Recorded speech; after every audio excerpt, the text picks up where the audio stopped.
Olá pessoal, trabalhando agora dentro da cinemática 2, movimento retilíneo uniformemente variado. Nós havíamos visto na aula anterior o MRU, aquele em que a velocidade é constante. Agora nós vamos passar para um movimento onde a aceleração é constante. Mas cuida uma coisinha, ela tem que ser constante, mas ela tem que existir, ela tem que ser diferente de zero, ok? Nula não. No momento que a aceleração é nula, nós voltamos para o MRU. MRU não pode ter aceleração. Aqui nós necessitamos, porque o movimento retilíneo uniformemente variado é aquele movimento em que apresenta a aceleração. Tá, mas alguém varia nessa brincadeira? Gente, o espaço varia, o tempo varia e a velocidade também. Só tem que cuidar uma coisinha. A velocidade é variável? Sim, ela é variável. Só que ela vai apresentar sempre as mesmas variações para os mesmos intervalos de tempo. Fernando, como as equações se repetem? Gente, sempre em cima das mesmas equações e das aulas anteriores. Eu trouxe a equação de aceleração média. O que eu preciso? Por que eu faço uso dela e ela torna o movimento muito mais simples? Pensa comigo uma coisa.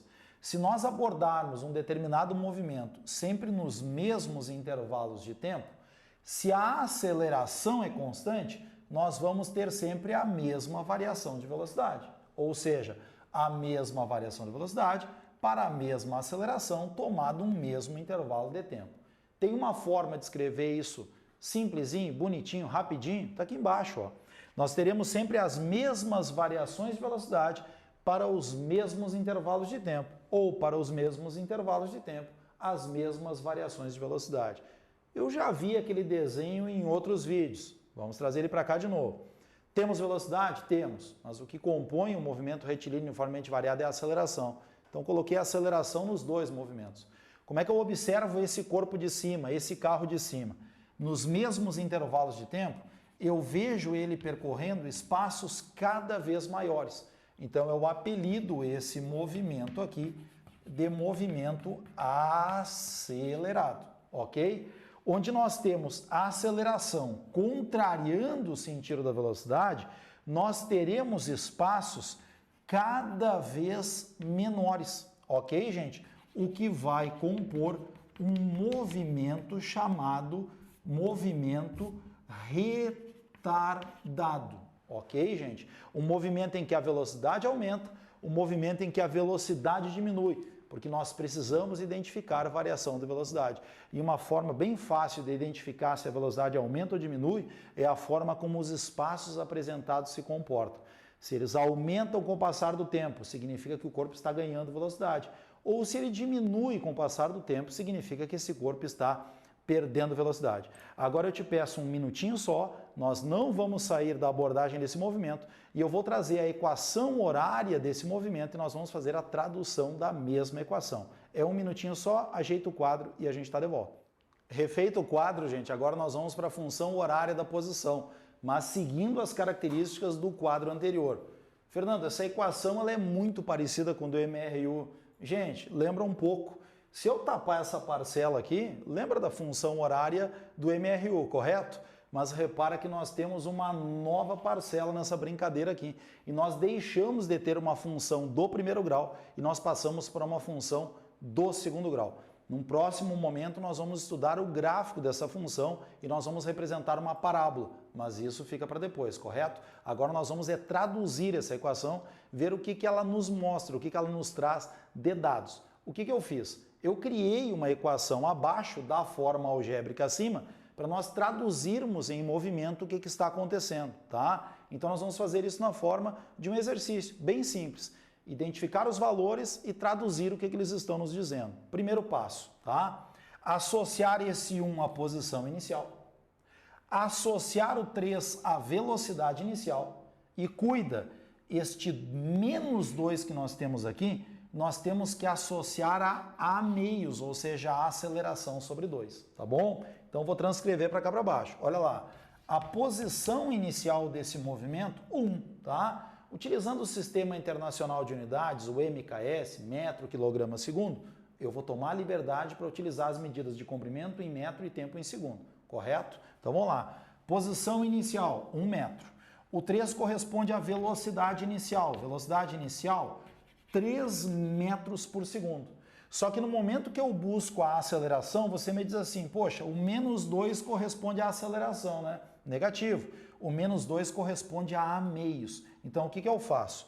Eu pego a sobre 2, tá? E faço esta fração corresponder ao menos 2 que nós temos aqui embaixo. O que eu vou trabalhar sempre? Você vai trabalhar sempre, gente, com o dobro. Olha o 2 subindo aqui, multiplicando. Você vai trabalhar sempre com o dobro do que você está enxergando. Então, quando esse 2 sobe multiplicando, nós teremos uma aceleração aqui de menos 4 metros por segundo ao quadrado. Olha lá, posição inicial 1 metro, velocidade inicial 3 metros por segundo e uma aceleração de menos 4 metros por segundo ao quadrado. Aí você me diz, beleza, acabamos, né? Encerrou. Eu acho que pode ficar mais claro ainda. Primeiro, representaria uma trajetória. Nós estamos trabalhando com um movimento retilíneo, então represento uma linha reta, correto? Oriento a trajetória, como nós já discutimos em outros vídeos, a orientação da trajetória fica a nosso critério. Eu prefiro representar no sentido positivo do eixo X, tá? Vou representar aqui os espaços, tá? Unidade de comprimento metro. Preciso identificar a posição inicial em que começa a nossa análise, 1 metro, ou seja, marco o 0, que é a origem dos espaços, onde está o nosso sistema de referência, o nosso referencial, e eu preciso da posição 1, tá? Que é a posição inicial em que começa a nossa análise. Aí você me diz assim, ó, Fernando, vamos desenhar um carrinho aí? Vamos desenhar um carrinho. Por que você desenhou esse carrinho de frente para a direita? Porque eu identifiquei o sinal da velocidade inicial como sendo positivo, lembra? Velocidade positiva, movimento progressivo. Então nós temos uma velocidade de 3 metros por segundo. Correto, gente? Só que quando eu caio na aceleração, a aceleração é negativa. Ela contraria o sentido da velocidade. E eu vou identificar o seu valor, menos 4 metros por segundo.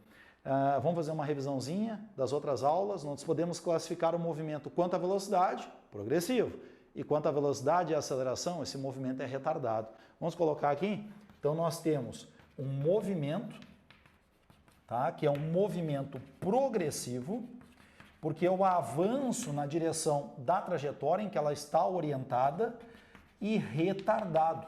De repente alguém pergunta, mas por que retardado? Porque esse móvel está freando, tá? Nós temos uma frenagem, o módulo da velocidade está reduzindo, ok? Então nós vimos as características do movimento retilíneo uniforme, mente variado, né? O movimento M, R e o V. Nós vimos a função horária da posição e uma interpretação da mesma função, correto? Agora no próximo vídeo nós vamos passar para o estudo da velocidade em função do tempo e nós vamos estudar a função horária da velocidade, ok, gente? Um abraço.